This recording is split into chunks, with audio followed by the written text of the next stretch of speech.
Ini alhamdulillah mudah-mudahan kita semua diberikan kesehatan, tidak pernah yang namanya dalam penanggulangan TBC. Karena bicara TBC ini memang tidak mungkin selesai oleh satu atau dua orang atau satu dua lembaga, tapi semua proses atau bakteri TBC ini bisa mati semua gitu. Ini analoginya seperti itu. Itu saya Bapak menghormati, mudah-mudahan bermanfaat. Kami atas nama SSR TBC Komunitas Sementara Indonesia mengaturkan banyak terima kasih dan mohon maaf barangkali ada hal yang tidak berkenan atau kurang berkenan. Pastikan 2 hari ini kita legowo. Insya Allah ya Pak Bu, wonten sing delek wonten sing digowo. Jadi insya Allah pulang tidak tangan kosong. Minum obat, kok mohon maaf pipisnya warnanya beda, kok penyengan dan sebagainya, dan luar biasa. Maka mudah-mudahan positif. Positif senang ya kan, karena oleh tambahan ribet banyak ribet. Nah, maka tugas kader kami adalah sebagai gambaran mereka kelapa. Jadi di tengah-tengah kita yaitu Dr. Cucuk Heru Kusuma. Beliau merupakan identitas pusat yang akan menyampaikan terkait kebijakan dan pemantauan SPM TBC dalam meningkatkan kontribusi eliminasi TBC di Indonesia. Baik Bapak Ibu, kita mulai untuk paparan materi yang pertama. Waktu dan tempat disilahkan.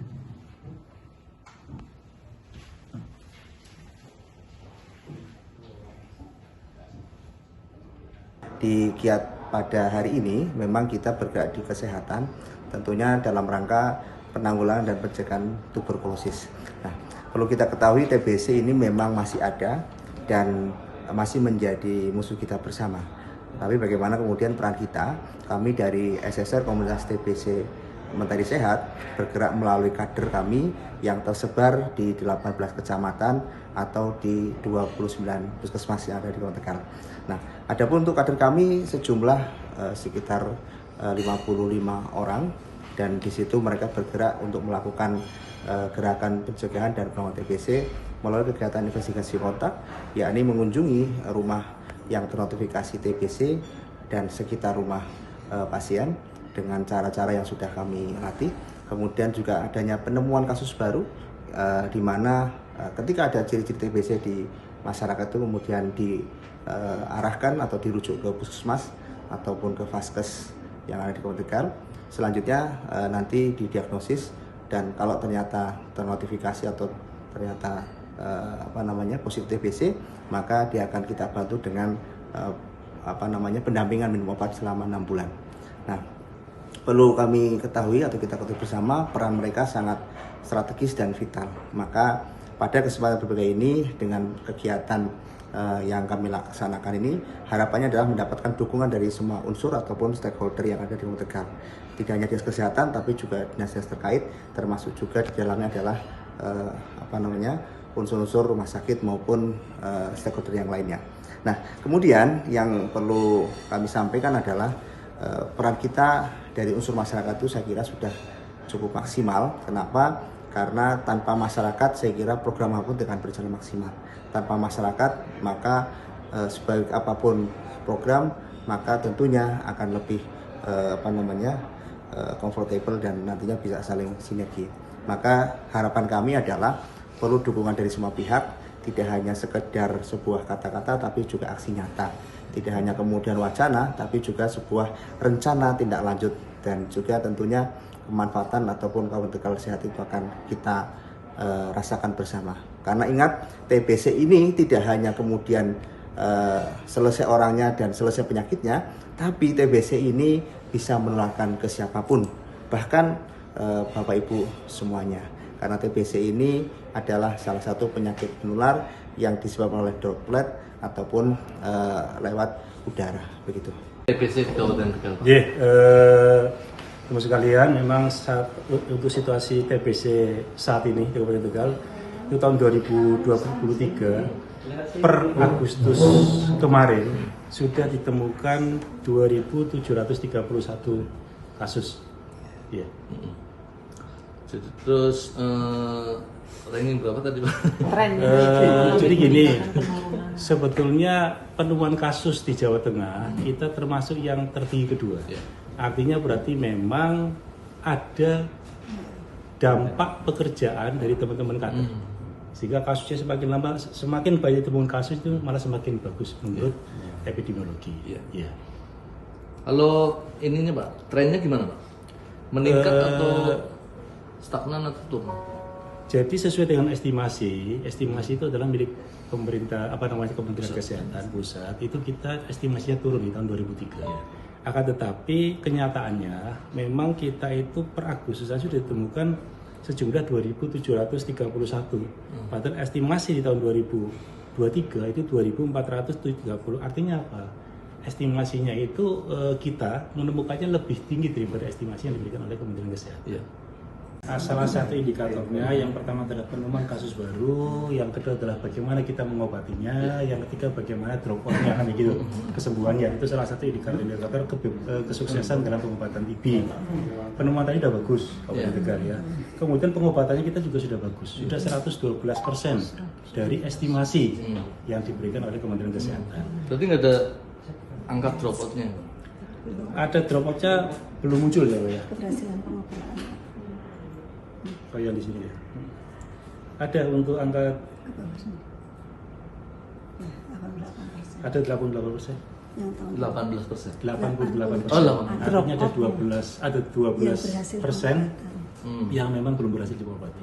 Yang putus nggak ada? Termasuk yang putus. Termasuk yang putus. 7%. 7% Iya, yang putus. putus Yang pengobatan. DO. Oke. Penyebabnya apa itu Pak kalau putus? Yang pertama biasanya malas berobat, artinya jenuh karena pengobatannya lama sampai 6 bulan. Yang kedua itu biasanya karena lokasi ya Mbak ya, Ya, terus merasa lokasi. sembuh. Kemudian yang ketiga itu masa sembuh. Karena TBC itu kadang-kadang merasa dia sudah 2 bulan pengobatan Sudah enak. enak ini. Wong tahu kurus bisa makannya banyak sehat, para waktu wis berarti semari. Lah itu yang memang harus disosialisasikan teman-teman sekalian. Bahwa pengobatan TBC itu minimal 6 bulan pengobatan.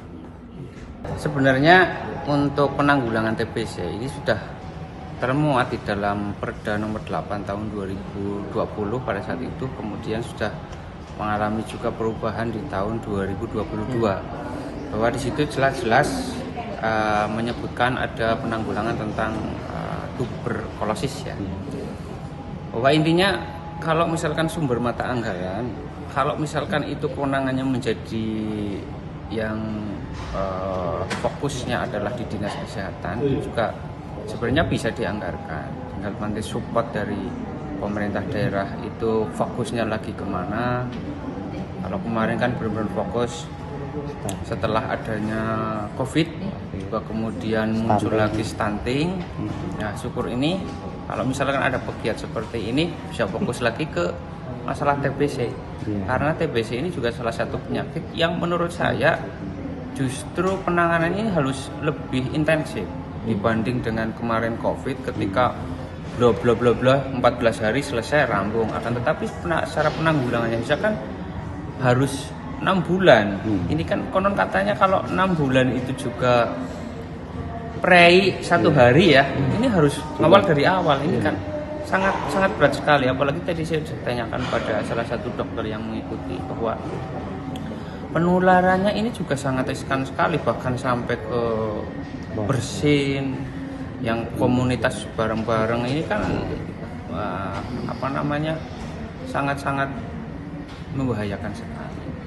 Nah, kalau misalkan desa yang mau menganggarkan untuk penanggulangan hal-hal semacam itu penyakit menular ini juga bisa. Yang penting berarti harus melalui Musdes dulu. Musdes untuk pengalokasian penganggaran yang berkaitan dengan penanganan penyakit menular atau penyakit-penyakit yang lain ini semuanya bisa. Sebab dari alokasi yang digelontorkan oleh pemerintah daerah ini yang penting muaranya adalah Musdes.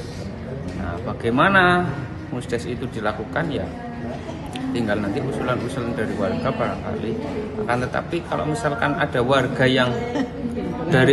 yang belum menyadari tentang penanganan itu, mestinya diumai-umai lah. Diumai-umai karena penyakit-penyakit seperti itu kan tidak kita sangka dan kita tidak menduga, oh ternyata di desa ini tadi hasil amanah survei dari Dinas Kesehatan, beberapa desa banyak sekali kasus-kasus seperti itu. Kalau misalkan COVID ya sudah kita selesai lah, alhamdulillah. Akan tetapi justru ini yang TBC ini ternyata membahayakan sekali. Jangan lupa follow, like, dan subscribe sosial media Tribun Pantura.